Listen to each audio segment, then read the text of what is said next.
Method कौन सी, when two vectors are parallel. अब बच्चों पैरेलल हैं वेक्टर आपके पास दो, सपोज ऐसे कर लें, एक आपके पास वेक्टर है यहां पे ये ए, दूसरा भी इसके पैरेलल है बी।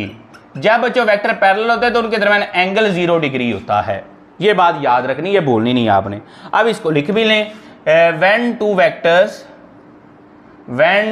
वेक्टर्स, जब दो वेक्टर्स क्या होंगे, आर पैरेलल होंगे, देन थीटा बच्चों उनके दरमियान क्या होता है, 0 डिग्री। अब वेक्टर प्रोडक्ट आपने निकालना है, वेक्टर प्रोडक्ट आइए निकालते हैं, A cross B is equal to A B sine of theta, और साथ में क्या आ गया एन कैप।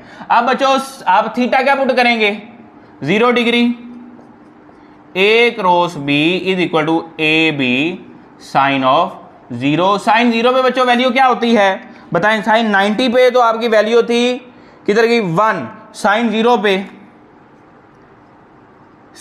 0 पे बच्चों वैल्यू होगी 0 ही। अब आप इसको पुट कर दें, A cross B is equal to A B into 0 N cap. तो बच्चों यहां पे आपका आंसर आ गया 0।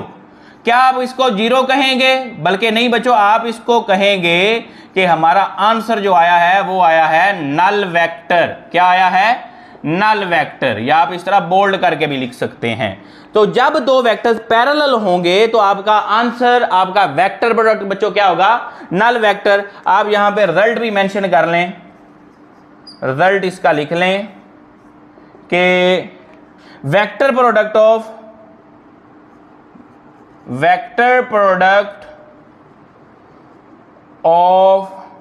To parallel vectors is null vector. ठीक हो गया जी, ये बच्चों आपका काम हो गया। आपने दूसरी कैरेक्टरिस्टिक, थर्ड कैरेक्टरिस्टिक जो है वो पैरेलल के लिए भी कर ली। अब इसको हम करेंगे in the form of unit vector.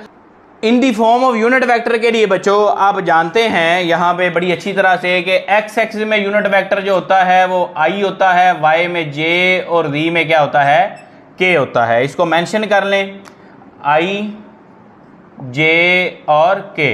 अब पैरेलल की बात कर रहे हैं तो डेफिनेटली आई के पैरेलल आई होगा, जे के पैरेलल जे होगा और के पैरेलल क्या होगा, के होगा। इसको यहां पे लिख लें, आई बेसिकली आप कर रहे हैं अब आई क्रॉस आई। तो बच्चों आई का मैग्नीट्यूड, फिर आई का मैग्नीट्यूड, फिर sine of theta N cap. अब बच्चों ना यहां पे देखें, पैरेलल होगा तो थीटा आप जानते हैं 0 होगा, तो साइन 0 पे आंसर क्या आता है, साइन 0 पे बच्चों आपके पास मैग्नीट्यूड यूनिट वेक्टर का 1 और साइन 0 पे क्या होगा, 0 होगा। अब बच्चों ये 0 इनसे मल्टीप्लाई होगा तो आई क्रॉस आई बच्चों किसके बराबर आ जाएगा, नल वेक्टर के बराबर आ जाएगा। क्या आ गया, नल वेक्टर। ठीक हो गया जी। अब नेक्स्ट आप चलें, आप कर लें सिमिलरली, कर लें सिमिलरली जे